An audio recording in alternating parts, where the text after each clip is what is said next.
So let's talk about the first question of part B. हमको पता है part B जो है that comprises of both subjective and objective type of questions. ठीक है, और ये जो ऑब्जेक्टिव टाइप ऑफ क्वेश्चन जो स्टार्टिंग में है, जैसे बायो की बात करें तो 1 2 3 4 क्वेश्चन जो है वो ऑब्जेक्टिव है. तो ये जो क्वेश्चंस हैं ये सिंगल करेक्ट आंसर है, यानी कि आंसर एक ही होगा जो करेक्ट होगा. ठीक है, पढ़ लेते हैं क्वेश्चन एक बार. द ऑटोनॉमस नर्वस सिस्टम पे बेस्ड क्वेश्चन है. क्या कह रहा है आगे देखते हैं. The autonomous nervous system regulates involuntary functions of the body and can be divided into sympathetic and parasympathetic nervous system. हमको पता है जो ऑटोनॉमस नर्वस सिस्टम है, meaning it is required for maintaining the involuntary functions of your body. Body के involuntary functions के लिए responsible है. दो पार्ट्स में डिवाइडेड है, sympathetic and parasympathetic nervous system. Sympathetic and parasympathetic nervous system मिलके किसी इनवॉलंटरी फंक्शन के लिए रिस्पॉन्सिबल होते हैं. अब अगर सिंपैथेटिक नर्वस सिस्टम उस फंक्शन को बढ़ाता है या उसके लिए और एनर्जी देता है तो पैरासिम्पैथेटिक नर्वस सिस्टम उसको स्लो डाउन करता है, रिलैक्स करता है, काम डाउन करता है. देखें आगे क्या लिखा है. Both of these control the same group of body functions. Same body के पार्ट्स को ये रेगुलेट करते हैं, but have opposite effects on the functions they regulate. Opposite effects हैं, जैसे कि मैंने आपको अभी बताया. The sympathetic nervous system prepares the body for intense physical activity like fight or flight response. अगर sympathetic का एक हम फंक्शन लें कि वो fight flight response के लिए required है. fight flight response क्या होते हैं? स्ट्रेस कंडीशन में या फिर इमरजेंसी सिचुएशन में ऐसे एक्टिविटीज होना हमारी बॉडी में जो कि उस टाइम पे या तो आपकी बॉडी को फाइट करने के लिए यानी कि सिचुएशन को डील करने के लिए हेल्प करता है, या फिर it helps you to move away from the situation, it helps you to flight from the situation. Like for example, कुत्ता पीछे पड़ना है ना. हम जा रहे हैं रास्ते पे रात को और हमारे पीछे कुत्ता पड़ गया. अब हम या तो क्या करें, डंडा लेके उसको मारे पत्थर से, या फिर वहां से भाग जाएं. So either you fight the situation or you flight away from it. So the sympathetic nervous system helps you to fight the situation, meaning it helps you to provide energy for the activities you want to perform for fighting, right? लिखा है देखो आगे. The sympathetic nervous system prepares the body for intense physical activity like fight or flight response. The parasympathetic nervous system has opposite effect. उसका opposite effect होता है and relaxes the body and inhibits or slows many high energy function. दूसरे high energy function को slow करने का काम करता है. अब ये सारी कहानी तो बेटा उसने ज्ञान दिया था हमको, क्वेश्चन तो वो अब पूछ रहा है. Which of the following involuntary effects the body are brought about the sympathetic nervous system during the fight of flight situation. अब आपको ये जो ऊपर कहानी लिखी है ये इस क्वेश्चन को सॉल्व करने में कोई हेल्प नहीं करेगी. आपको आपकी नॉलेज जो आपको फाइट फ्लाइट रिस्पॉन्स के बारे में पता है वही हेल्प करेगी. यहाँ पे कुछ ऑप्शंस दिए, उन ऑप्शंस को देखते हैं और बताना है क्या फाइट फ्लाइट सिचुएशन में सिंपैथेटिक नर्वस सिस्टम या पैरासिम्पैथेटिक नर्वस सिस्टम इनमें से कोई काम करता भी है कि नहीं. देखें पहला ऑप्शन देखो, increase salivation. During fight flight response कोई सलाइवेशन इंक्रीज नहीं होता बल्कि और कम हो जाता है. इंक्रीज डाइजेशन कभी भी नहीं. हमने पढ़ा है 10th NCERT में लिखा हुआ है that during fight flight situation the blood is transported, या the more blood is supplied from it is moved away from the digestive system to the voluntary muscles.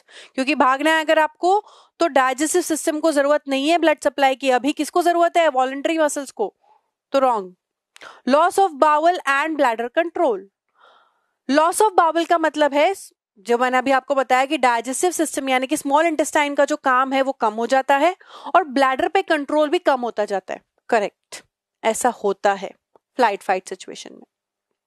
Body shivering, कांपना. कुछ लोगों को stage fear होता है, उनको stage पे खड़ा कर दिया जाए तो वो कांपने लग जाते हैं.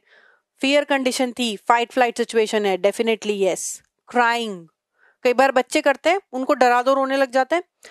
क्राइंग से रिलेटेड नहीं है डायरेक्टली, ये कोई भी इमोशनल रिस्पॉन्स स्ट्रांगली देते हैं हम फाइट फ्लाइट सिचुएशन में, तो क्राइंग भी we will mark it correct. Pupil dilation. अगर आप किसी सिचुएशन, किसी इमरजेंसी कंडीशन के लिए तैयार होना चाहते हैं तो आपके सेंसेस एक्टिवेटेड होने चाहिए. Pupil, here we are talking about the eyes. ठीक है, आईज में एक होल है which the hole from which the light enters the eyeball, that is pupil. Pupil dilation मतलब प्यूपिल के साइजेस बड़े हो जाना. ठीक है, तो ये भी कब होता है? फाइट फ्लाइट सिचुएशन में होता है. तो हमारे हिसाब से 3, 4, 5, 6 करेक्ट है. देखिए ऑप्शन में कहाँ कहाँ है ये. 5, 2 करेक्ट दिख रहे हैं हमको, सी एंड डी. ऑब्वियसली जो ज्यादा करेक्ट है, मोर करेक्ट है, उस पर हम जाएंगे. सो आंसर क्या हो जाएगा हमारा? C. 3, 4 and 6. Okay, so talking about question 2 from same part B. When a person starts exercising, many body parameters change with from the original state of rest. अब एक बात, पर्सन जो है वो रेस्ट पे है या वो एक्सरसाइज कर रहा है, दोनों में बहुत डिफरेंसेस हैं. जब वो रेस्ट पे है ब्रीदिंग रेट डिफरेंट रहेगी, जब वो एक्सरसाइज कर रहा है ब्रीदिंग रेट डिफरेंट रहेगी. बॉडी में रिक्वायरमेंट्स भी अलग अलग रहेंगी. जब कोई पर्सन एक्सरसाइज कर रहा है तो ऑक्सीजन की रिक्वायरमेंट ज्यादा है और कार्बन डाइऑक्साइड ज्यादा प्रोड्यूस हो रही है, इसलिए बॉडी से रिमूव होना जरूरी है. देखते हैं क्या है. PNQ मोस्टली, अच्छा क्वेश्चन में और भी है. The trends in 2 such parameters shown in the graph during initial phases of exercises. Initial phase of exercises के बारे में 2 इन्होंने ग्राफ में ड्रॉ किया है, एक P ड्रॉ किया है, एक Q ड्रॉ किया है. हमको बताना है कि कैसे ये कौन कौन से गैसेस इसमें या कौन कौन से पैरामीटर्स ये हैं. PNQ most likely represent what? 4 option दिए. पहला ऑप्शन है carbon dioxide level in when, oxygen level in artery. Oxygen level in artery अगर Q होगा तो वो कम होना चाहिए क्या? नहीं होना चाहिए, वो तो बढ़ना चाहिए बल्कि, क्योंकि रिक्वायरमेंट ज्यादा है. P breathing rate, breathing rate constant है. क्या एक्सरसाइज करते टाइम ब्रीदिंग रेट कांस्टेंट होती है? नहीं होती. ये भी रॉन्ग, ये भी रॉन्ग, ये भी wrong. P oxygen level in the artery, carbon dioxide level in the vein. If Q is the carbon dioxide level in the vein, exercise करते करते क्या कार्बन डाइऑक्साइड लेवल कम होगा? बढ़ना चाहिए ना. एक्सरसाइज कर रहा है तो कार्बन डाइऑक्साइड ज्यादा बनेगी, ज्यादा एनर्जी बन रही है क्योंकि. डी, पी, सी भी रॉन्ग हो जाएगा. डी में क्या कह रहा है? P is the oxygen level in the artery, Q is the oxygen level in the vein. अब बच्चों के दिमाग में सवाल क्या आता है? वेन में ऑक्सीजन कहां से आई? हम बोलते हैं कि वेन में ऑक्सीजन का अमाउंट कम होता है और कार्बन डाइऑक्साइड का अमाउंट ज्यादा होता है. हम कभी भी ये नहीं बोलते कि वेन में ऑक्सीजन नहीं होती, थोड़ा amount of oxygen is there. So it is saying P जो है oxygen level in the artery है, जो कि कांस्टेंट है. इनिशियल टाइम की बात कर रहे हैं, अभी उसने एक्सरसाइज करना चालू ही किया है.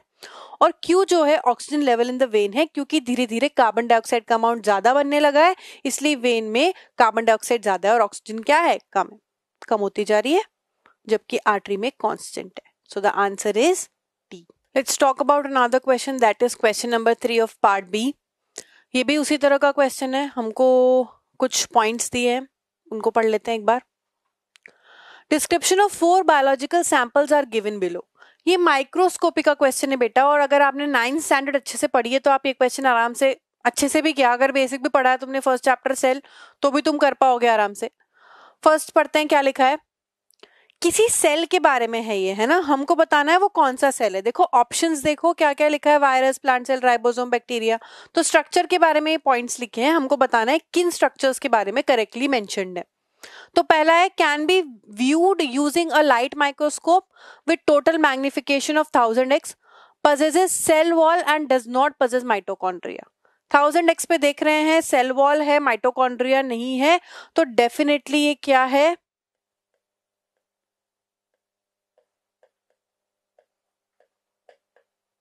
बैक्टीरिया है. माइटोकॉन्ड्रिया नहीं होते, कोई भी मेम्ब्रेन ऑर्गेनल्स नहीं होती बैक्टीरिया में.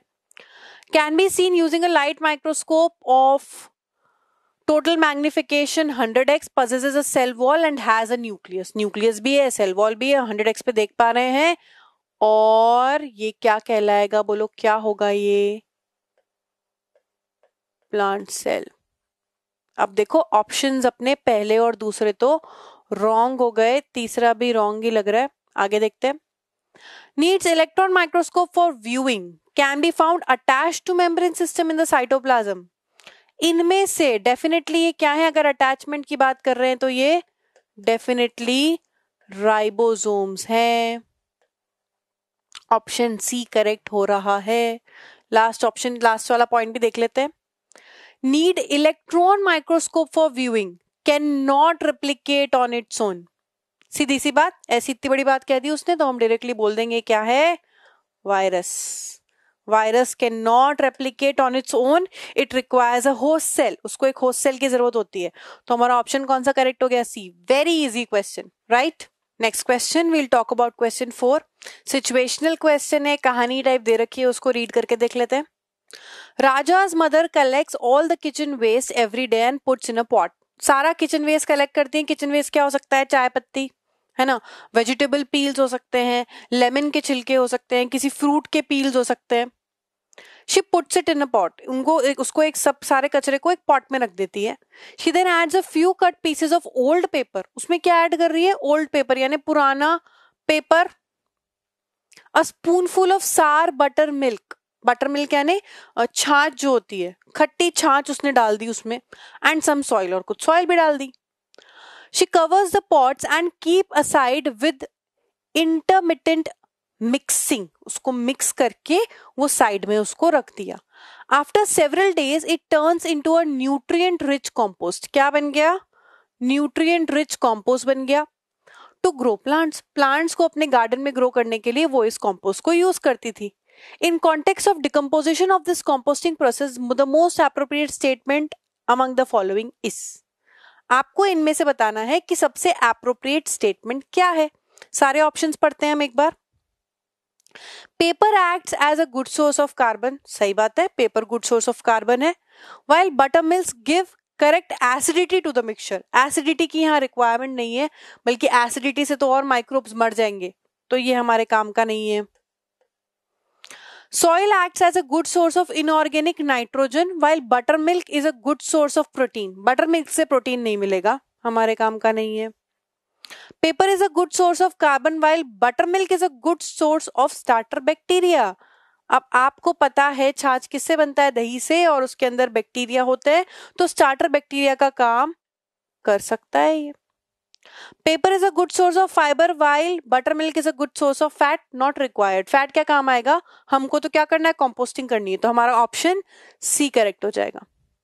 Okay, so another question we are talking about here is question number 16. Question 16 की हम बात कर रहे हैं, ठीक है.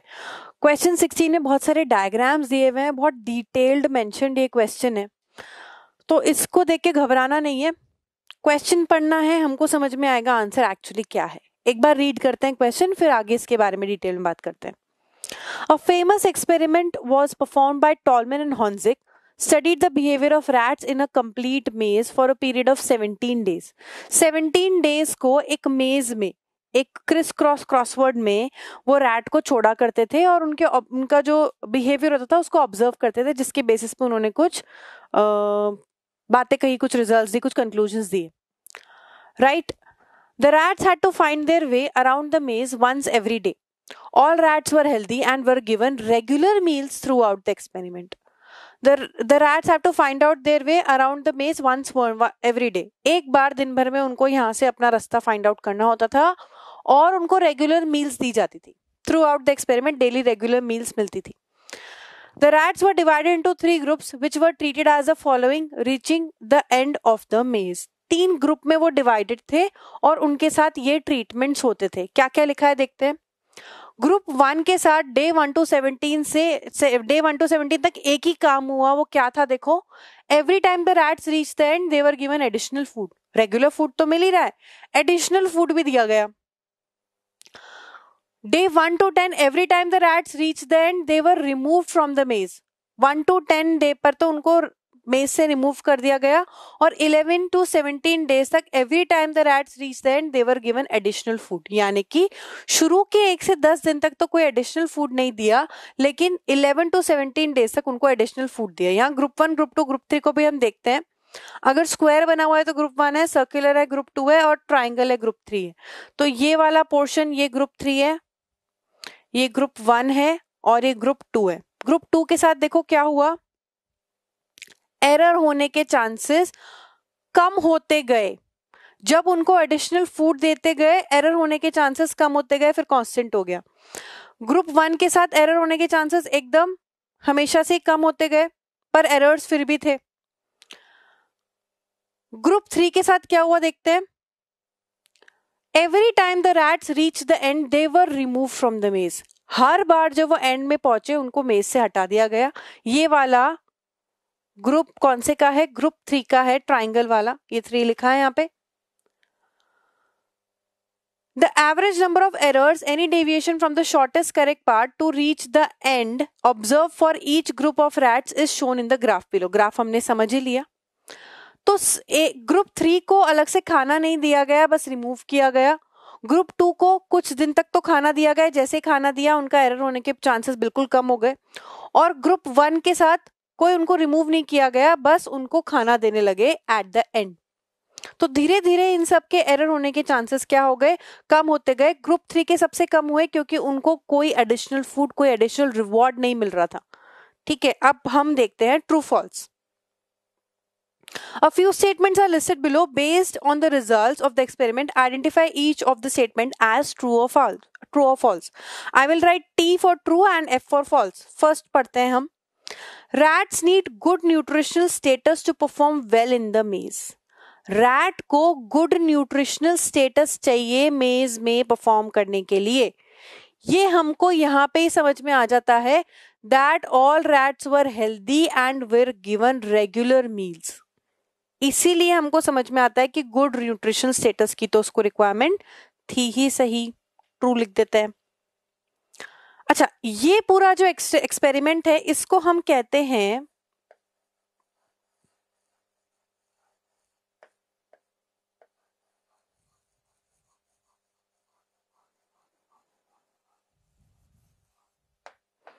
Latent learning. लेटेंट लर्निंग का मतलब है सबकॉन्शियसली जब वो बार बार एक चीज परफॉर्म करता रहता है और उसको एडिशनल रिवॉर्ड्स मिलते हैं तो वो लर्न करता रहता है. इसी प्रोसेस को लेटेंट लर्निंग कहते हैं. और ये जो रैट्स लर्न कर रहे हैं ये ट्रायल एंड एरर मेथड पे बेस्ड नहीं है, लेटेंट लर्निंग पे बेस्ड है. ठीक है. Result shows characteristic stimulus response reaching the end behavior which is genetically determined and hence not changeable. क्या ये genetically determined था? नहीं था, सीख रहे थे ना वो. तो ये क्या हो जाएगा? false. The find of end मतलब रास्ता एंड तक ढूंढना of the maze is by trial and error method. मैंने आपको अभी बताया ये trial and error से नहीं हो रहा है, latent learning से हो रहा है. तो ये भी क्या हो जाएगा? false.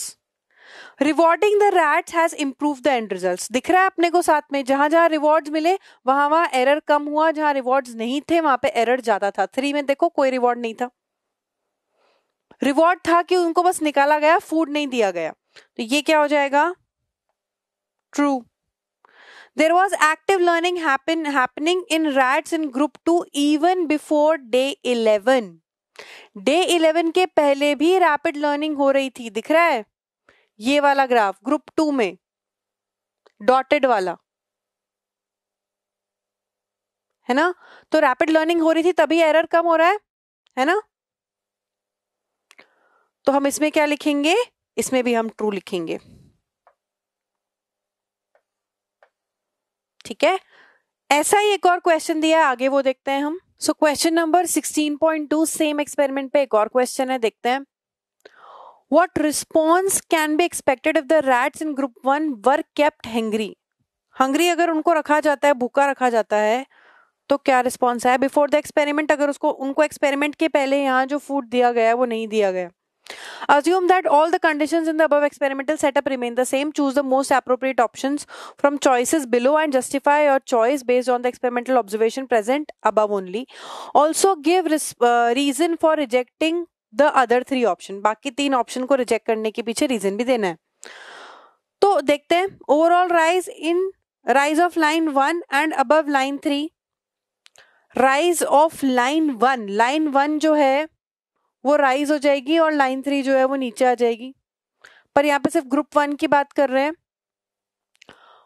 ग्रुप 1 को अगर फूड नहीं दिया जाता तो ऑब्वियसली वो इतने अच्छे से परफॉर्म नहीं कर पाते. ये हमको पता है. हमने ट्रू फॉल्स में एक ऑप्शन को करेक्ट इसलिए मेंशन किया है क्योंकि हमें ये पता है कि फूड रेगुलर इंटरवल्स पे या रेगुलर जो मील्स उनको दे रहे थे वो रिक्वायर्ड थी मेज को क्लियर करने के लिए. Increase in the error as experiments proceed, जैसे जैसे एक्सपेरिमेंट प्रोसीड होता जाएगा एरर क्या होगा, बढ़ता जाएगा, यही आंसर है। Steeper decrease in the line 1 in lesser time, line 1 में स्टीपर डिक्रीज एकदम से कम हो जाएगा, नहीं, वो फाइंड आउट ही नहीं कर पाएंगे वे, ठीक है, तो एरर जो है वो बढ़ते जाएंगे, स्टीपर डिक्रीज नहीं होगा। डिक्रीज स्टीपर कब होता है, जब वो उनको समझ में आ रहा होता कि बाहर कैसे निकलना है, एरर कम होने का मतलब है steeper decrease. Same response as line 3 in the graph, line 3 जैसा रिस्पॉन्स देंगे, वो भी बात वही है कि क्यों एरर कम होगा, जब वो भूखे हैं तो वो अच्छे से काम ही नहीं कर पाएंगे और निकल ही नहीं पाएंगे मेज से बाहर, ठीक है, इसलिए बाकी 3 option A C D wrong है और बी ऑप्शन करेक्ट है।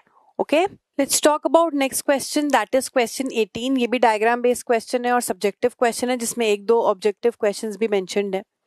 यहाँ डायग्राम दिया हुआ है, different types of respiratory organs in animals occupying different habitats are represented in the figure W to Z। 4 diagram दिख रहे हैं हमको। 18.1 में उसने क्या पूछा है, the organs most likely belong to cockroach, prawn, tadpole, rabbit।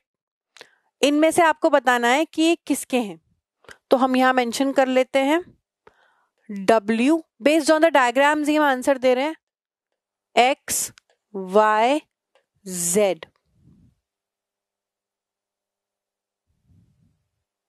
So W is tadpole,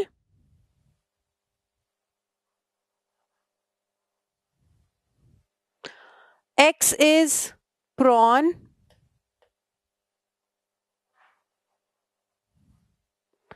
Y is rabbit,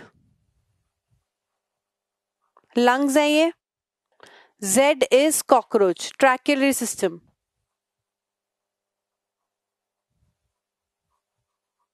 ठीक है,